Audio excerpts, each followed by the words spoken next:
I want to begin with a couple of very simple stories. Last year, I was invited to speak at Johns Hopkins University, and it was a 6-year invitation ahead of time that took place last year in 2006. And they were inviting Nobel laureates and other speakers from all over the world, and the subject was, what does it mean to be human? Now, I remember when I first got that invitation, I sort of chuckled within myself. I thought to myself, this is odd. Here we are, turning into the new century. It was about 2001 then. And we are trying to figure out who we are. I don't imagine dogs get together and have a discussion on the meaning of dogginess. We're supposed to be at the top rung of the ladder, and we don't know who we are. If we don't know what it means to be human, what does it do to all of the centuries of writing on humanism? What are we talking about if we don't even know what it means to be human? And of course, to complicate it, we're doing the defining. Self-referencing, like looking at the wingtips of a plane and thinking we're okay because we can see both of those lights, and that's going to be our guide.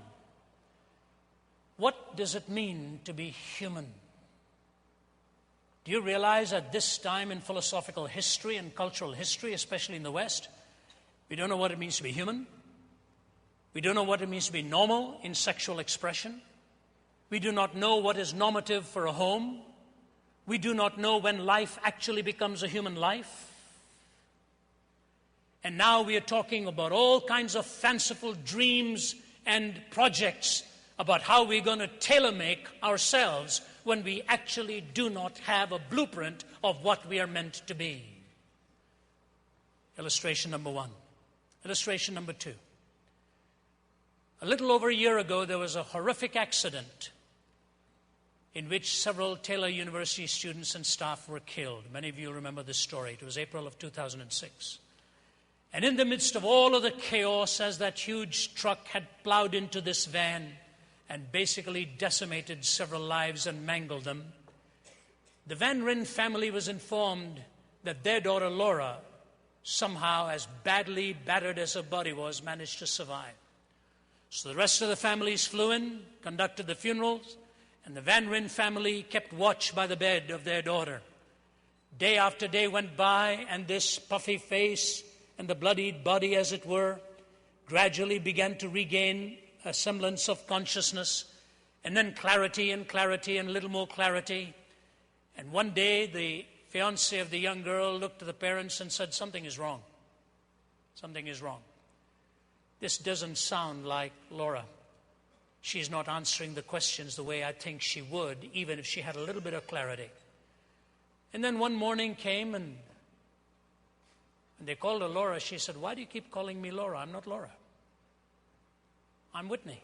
He said, no, you're not Whitney. You're Laura. She said, no, I'm Whitney Sirac. Why do you keep calling me Laura? All of a sudden, a cloud descended upon their thinking, and they wondered, have we wrongly been told that this is our daughter? Is our daughter actually dead? Because a young woman by the name of Whitney was also in the car. Sure enough, they brought the coroner in. A DNA test was done, and they found out who they buried as Whitney was actually Laura. Laura was in the grave, and who they thought was Whitney was lying in the bed here, very much alive. And so the Van Ryns had to pack their bags and go home, now being told that the daughter that they thought was alive was actually dead, buried in a different marked grave. And the Sirac family that had buried what they thought was their daughter was back home and phoned and told, come back, your daughter is very much alive. What does it mean to be human gives you your essential worth.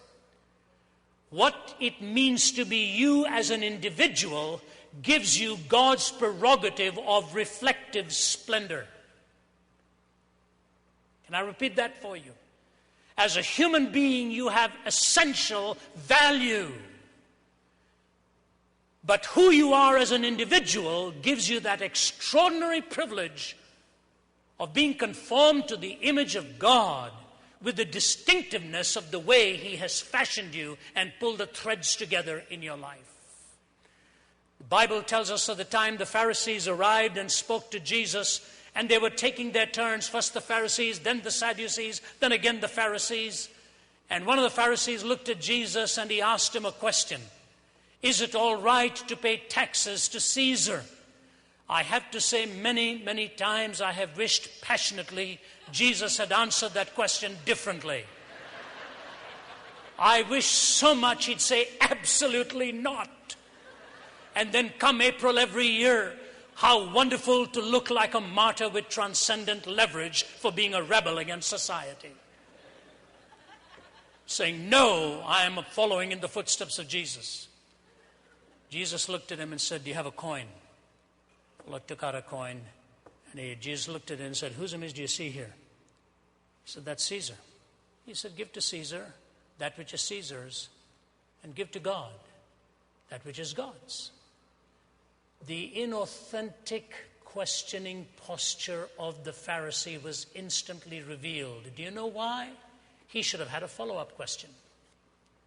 If he were genuine, he should have had a follow-up question. You know what the question should have been? What belongs to God? And what Jesus would have said? Whose image is on you? Whose image is on you? Essential dignity, reflective splendor. When Zonovan had asked me to write this book that has just been released, called The Grand Weaver, that's what I brought together. What does it mean to be you as an individual? Is it true that God is holding the threads of your life and fashioning an extraordinary pattern for which, as was so well sung right in the beginning, you will stand in awe and then fall to your knees, and then he will lift you up again because of the dignity that he has invested in you as a unique individual. In the Psalms, we read so clearly what the psalmist says. When I consider your heavens, the work of your fingers, the moon and the stars which you have set in place, what is man that you're mindful of him, and the son of man that you care for him? You made him a little lower than the heavenly beings and crowned him with glory and honor. When I consider your heavens, what is there in man that you are mindful of him or take note of him? But in Psalm 16, just a few psalms later, David writes again, Lord, you have assigned me my portion and my cup. You have made my lot secure. The boundary lines have fallen for me in pleasant places. Surely I have a delightful inheritance. I will praise the Lord who counsels me. Even at night my heart instructs me. I have set the Lord always before me. Because he is at my right hand, I will not be shaken. You have made known to me the path of life. You will fill me with joy in your presence, with eternal pleasures at your right hand. When I stand before you at this stage in my life, I look back again afresh on the day when I was 17 years old, lying on a hospital bed in New Delhi, having attempted to take my own life. I think of that many, many, many times. 5 decades have gone by, and the Lord stopped by my bedside through a witness with a Bible in his hand, an ordinary Youth for Christ worker, and gave me the New Testament, which I couldn't hold because my body was dehydrated with the poison I'd put in there, and the doctor's not giving me enough hope to live.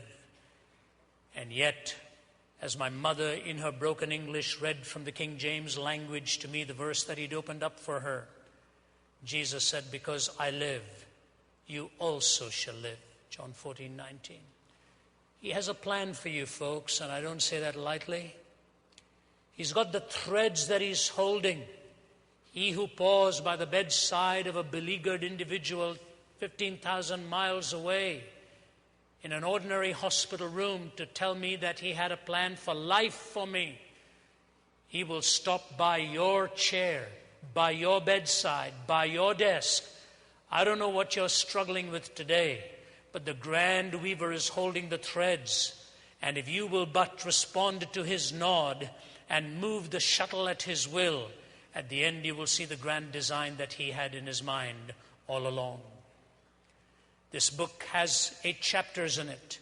Your DNA matters. Your disappointments matter. Your will matters. Your calling matters. Your spirituality matters. Your morality matters. Your worship matters. And your destiny matters. May I just take one chapter of that, a sliver of that chapter, in bringing you some thoughts to encourage your heart tonight. This is the chapter I choose to bring to you this evening, that your destiny matters to God. It is not merely the end game, but it is the weaving of the threads even into the now. He is the only one who puts all of history into that single statement: as often as you eat of this bread and drink of this cup now, you proclaim the Lord's death in the past until he come in the future. The existentialist lives for the moment. The traditionalist lives for the past. The utopianist lives for the future. But as often as you eat of the bread and drink of this cup now, you proclaim the Lord's death in the past until he come in the future. All of time is fused with meaning. Every thread matters as he weaves the design into your life. And in his destiny, may I highlight 3 things. Firstly, the metaphor that he uses, the metaphor of your ultimate destiny, he calls your home. In my Father's house are many mansions. If it were not so, I would have told you. I go to prepare a place for you, that where I am, you may be also. In my Father's are these homes that I've prepared for you. He tells you your eternal destiny is at home with the living God. You know, I'm an itinerant. I've traveled now for 33 years. I've covered over 60 countries. Half of my life I've spent in some hotel room or some room somewhere away from my home, which is now here in Atlanta. I'll never forget when I was in my mid-20s, still in my undergraduate, starting out my ministry. I was asked to come and preach to the troops in Vietnam. There I was studying in Toronto, and I'd flown out at the invitation of some missionaries and chaplains to minister to the troops, the American troops, the Korean troops, the Australian troops, and yes, even to the Viet Cong prisoners of war and in the military hospitals. In the first week that I was there to spend, beginning 4 months, I was taken to the southern part in a resort town called Vung Tau that was now badly dilapidated and bore the marks of the brutal war of many years. They took me into a monastery where they said it was a thriving monastery at one point, but now abandoned. And there were going to be 50 young people brought there that they wanted me to minister to. And they gave me a small room that was thoroughly filthy. The floor was so caked on with dirt that I literally had to tear off unused pages from my sermon book and put it onto that floor so that when I stepped, I was walking not directly onto whatever it was that the floor had. In the morning when I was awakened, there was no running water in the place. Water was in drums, and there were bugs and all kinds of greasy-looking things at the top portion of that drum. There were no toilets there. There were just the backwoods. And I remember lying in my cot that first night with the tears running down the side of my face, wondering, can I endure 4 months of a war-ravaged land? My only thought was home. I wish I could be home. Why am I so far away from home? But you know, something fascinating has happened over 3 decades of travel. I've had the privilege of sleeping in some pretty choice hotels. Yes, even some palaces. But when those meetings are over and I pick up my bags and I get onto a plane and come back, Margie, my wife, will tell you, the door is shut. I put that suitcase down. I get on my knees and I kiss the floor. I'm so happy to be home. I'm so happy to be home. Because you know why? When I wake up in the morning, it doesn't matter how I look. I don't need any innocent forms of disfigurement to be accepted. I'm perfectly at peace with the relationships I have there. And this house in which we live that my wife has made our home. All that converges into that single word, home, Jesus captures as a place he's going to prepare for you and for me. F.W. Borum tells the story of a time that he was a minister in Mosgiel in New Zealand. And as he was about to prepare for a picnic, he noticed a very anxious woman outside his home. And he finally went out and she said, "May I talk to you, sir?" And he said, "Yes." She said, "Are you a minister?" He said, "Yes." She said, "I've heard of your name." She said, "I don't go to church." "What is your name, sir?" He said, "Mr. Borum." She said, "That's right, I'm looking for you." She said, "I've had a baby over the last few days. The baby was born deformed and suddenly died. Will you please help bury my baby? I don't know anybody." And this brilliant essay by Borum is called A Baby's Funeral. He said, "Will you come in, ma'am, so I can get the particulars, name of the father, name of the street," and all of this. He filled it out. Very fidgety and very nervous, she gave him the particulars, and she went away. Borum didn't enjoy the picnic. He said to his wife, "Something is not right with what I've heard. The woman didn't tell me everything I think, but anyway, we'll do the funeral tomorrow." He came back home. The woman was still standing outside his home. She said, "Mr. Borum, I need to talk to you. I lied. I didn't tell you the truth. The baby is illegitimate. Yes, it's horribly deformed. Half of the face is not even there. The father is not here. I live alone. But I didn't want to tell you. I just need somebody to help me. Will you still bury my baby?" He said, "Yes, the morning will go." It was a brand new cemetery, thunderstorms and raining. With an umbrella held by his wife, F.W. Borum held the Bible in one hand and had his arm around the woman the other, and that white little casket was lowered. He said it was the first body to be laid in the cemetery. So the cemetery is a very lonely place, but lonelier when there's not even anybody else buried out there. You're the first one. He said, after the service was over, I prayed with the woman and invited her to church. He said 25 years or so have gone by since this happened. He said, the other day I was on a train journey with my district superintendent, and he asked me to accompany him, and we went from city to stop. I would just read, and pastors would come and gather at the train station, and he would stand in the platform and encourage them and tell them, "I know things are tough. I know your churches are small, but be there. Be there for them. Be there for them when they need you. Be there for them in their heartbreaking hours." He said, I would be reading my book, but I could overhear this. Be there for them. Be there for them in their needs. He said, I shut my book and suddenly remembered a quarter of a century had gone by since the incident of the baby's funeral. But every Sunday morning when I open my eyes and I preach, I see a woman sitting in one of the pews at the back every Sunday, every prayer meeting. She's there because I helped bury her little baby. This church became her home. But just think of stepping on shore and finding it heaven, of touching a hand and finding it God's, of breathing new air and finding it celestial, of waking up in glory and finding it home. Your destiny is what God calls home. But then there's another thing. It's not just the metaphor of home. It is the materiality of our destiny. The materiality of our destiny. You know, I was born and raised in India. And the gospel came to India through the Apostle Thomas. There's a memorial to Thomas's martyrdom 6 miles away from where I was born. If you go to the state of Kerala, you will find the first church that was ever built in India. It came from the preaching of the Apostle Thomas.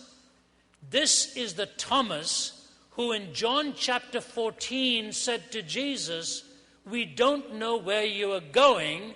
How can we know the way?"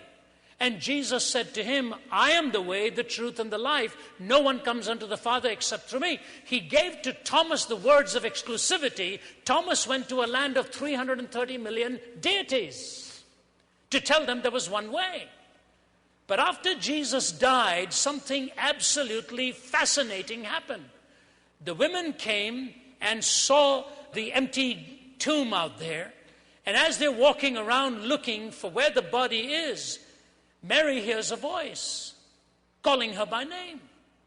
She comes back and tells Peter, who had the loudest voice with questions, but when the moment came, he was the farthest away. And the disciples gathered on that first Sunday night, and the Lord comes through into their midst. Thomas is not there. He's gone. So they go to Thomas and tell him, "Do you know what happened?" Here's what Thomas says: "Unless I see the nail marks in his hands and put my finger where the nails were and put my hand into his side, I will not believe." Why didn't he just say, "Unless I see him"? What's this deal? I want to take my finger and feel the nail-pierced hands. I want to take my hand and feel his side. Thomas questioned the continuity of truth, whether this was actually the gospel he was going to believe in. And they comes back that night, and Jesus appears, and he says to Thomas, "Touch my hand. Reach out and touch my side." Thomas knelt down and said, "Ho kurios mu, ho theos mu, my Lord and my God." Jesus said, "Blessed are you, Thomas, you have believed after seeing. Think of those who are going to believe without seeing." This man went to India and had his side thrusted with a spear for proclaiming the gospel for the Lord he had seen. I want you to understand what I'm trying to say here.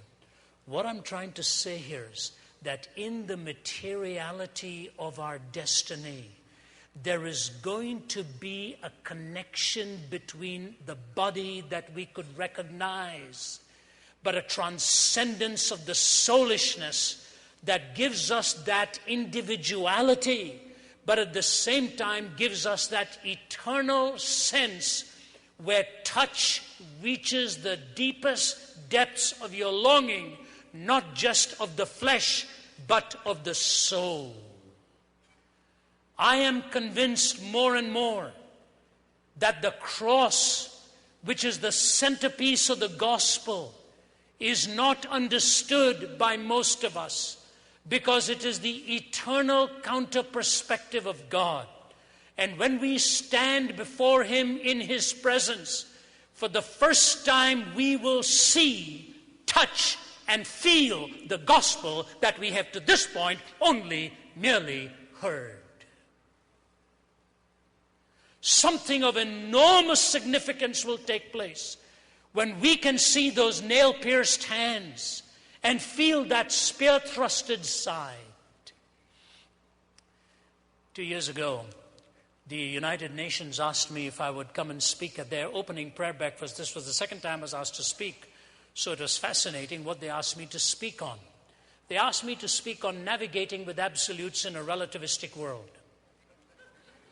Now that's a tough subject at any hour of the day, and at 6:30 in the morning, it's not easy. And then they gave me a second condition, having heard me once. Don't bring too much of religion into it. I said, I'll make a deal with you. You're giving me 25 minutes. For 18 minutes, I'll speak on your subject. For the last 7 minutes or 5 minutes, I'll tell you why my belief in God answers those questions. They agreed. For 18 minutes, I spoke on the search for 4 absolutes: evil, justice, love, and forgiveness. We all want to know what evil is. I said, some of you call some nations evil. What's your basis? You are a body questing for justice, right? I said, some of you left your families, you miss them because you love them. And I said, some of you are going to blow it with your ethics, and then you're going to hope your colleagues will forgive you. I said, evil, justice, love, and forgiveness. They nodded. I said, do you know the one place in the world and one event where these four absolutes converged? They sat up. I said, they converged on a hill called Calvary 2,000 years ago. When evil, justice, love, and forgiveness converged on the cross in the crucifixion of the Jesus whom I follow. I said, with all your answers to human need, if you do not understand the cross, you will never find an answer to the questions of evil, justice, love, and forgiveness. When I finished, they were lined up. The president of the UN asked me if I'd come up to his office and pray for him and his entire staff. And one man from one country came to me, shake hands, and he said, you know, my country is atheistic. I didn't want to come here because I don't like it out here. So today I have the answer why it is that I have come here. I would never have believed it, but I came here to find God.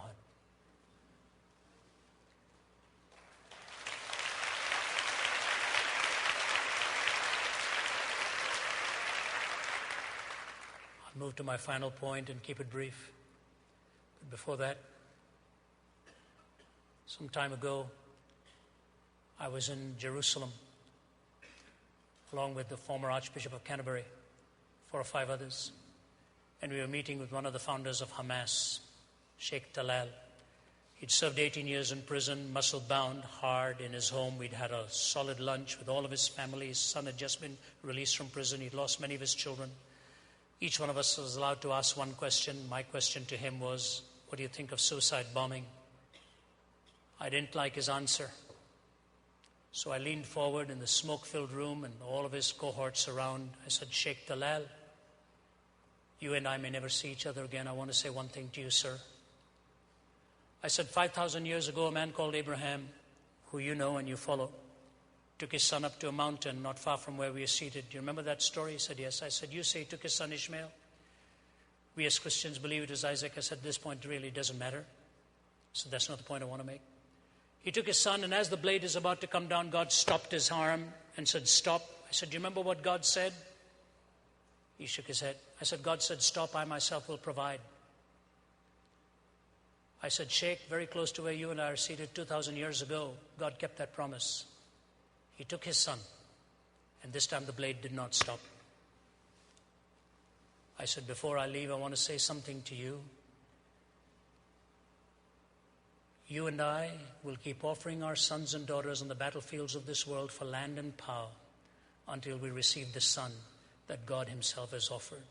And when you receive that son, we will have to stop offering our sons and daughters in these war zones, killing and blowing themselves up. There was silence in the room. It was the last question. Finished. Walked outside. He was bidding everybody goodbye. He came over to me and just patted me on the face like this. He kissed me on both sides of the face. He said, you're a good man. You're a good man. I hope I see you again someday. And the tears were running down his face, and he walked into his home. Do you know what a message we have for this world that is so unique? And now we only hear it. We think about it.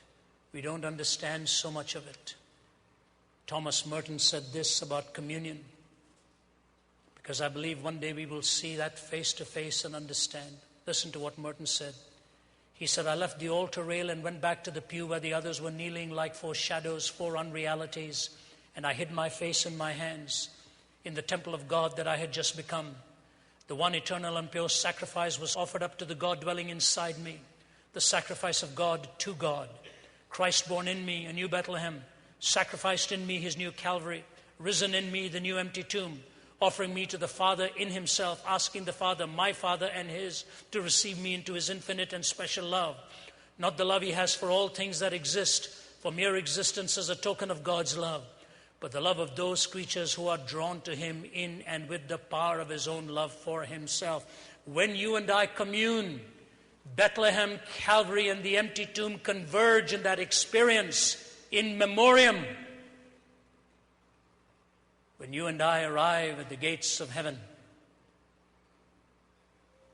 Calvary, Bethlehem, and the empty tomb will be embodied before us.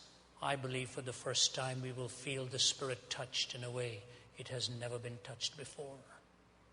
The metaphor of the home, the materiality of our destiny, and lastly, the magnificence of it all. The magnificence is simply this, that we ultimately come to that presence where all answers are now consummated and every thread in your life comes together because you will now know him as you are known. He will reveal why every thread was there, why every disappointment was there, why your DNA was there, what role your will played, and all of this coming together in a glorious consummation of the magnificence of it all. Let me close with a couple of personal anecdotes. I begin my book in The Grand Weaver with this story. It happened a year and a half ago, September. My father-in-law, in the June of that year of 2005, was diagnosed with cancer. He was a healthy man, and in the September of that year, he was gone. He is the most gentlemanly human being I have ever known. I've never known a man to be a finer gentleman than him. Never a moment where he would not draw the chair for the wife to be seated or open the door for the wife to get into the car first. Always kind. He was the quintessential gentleman. Such dignity. And yet when cancer hit so rapidly, all that dignity was gone. The body was wasting away and the face was shriveling up. And I'll never forget my wife saying to me, "It's so hard to watch my dad like this. He started to rip off his clothing." She said, "That's so unlike Dad." And we'd have to cover him up. Say, "No, I don't want this. I don't want this." He was struggling. And then on the last 2-3 days, something marvelous began to happen as he became quieter and quieter and not saying any words. Shriveled down. His daughter is standing by his bedside, and his wife, I was flying back to Toronto to see him, didn't make it in time. I'd seen him a few days before, but now couldn't make it in time. My wife, Margie, said, "You'd never believe what happened."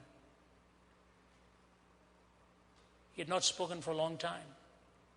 He opened his eyes, looked at my mom, to whom he'd been married 63 years, and he mouthed the words, "I love you, Jean. I love you." Then he put his head back,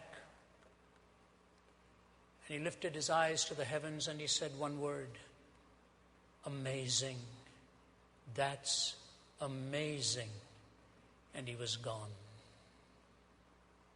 But purer and higher and greater will be our wonder, our transport when Jesus we see.